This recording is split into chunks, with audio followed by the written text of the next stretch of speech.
Welcome to the Banker Lamp. Please enjoy the video. You're starting by getting access now. Sign into the Google account that contains the contacts you need. Once signed in, make sure Contact Sync is enabled on the account so entries are current.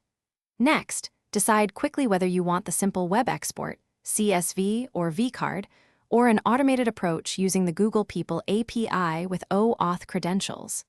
If choosing API, open Google Cloud Console and create a project, because you'll need credentials before moving on. Otherwise, proceed to the Contacts web interface. Now you execute the chosen path. For the web UI, open Contacts. Google, select the group or all contacts, click Export, choose Google CSV or vCard, then download, make sure to inspect the file headers.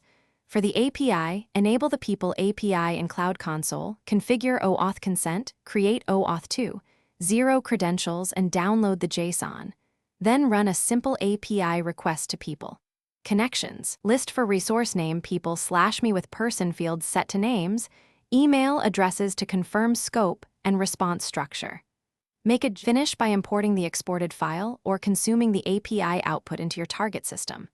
If you used CSV/vCard, map name, email, phone columns during import and verify a sample of records.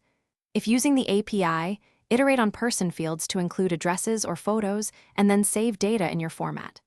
Once done, reconcile duplicates and apply labels or groups for easy access. If something goes wrong, re-authenticate. Confirm OAuth scopes include contacts, or re-export a fresh CSV.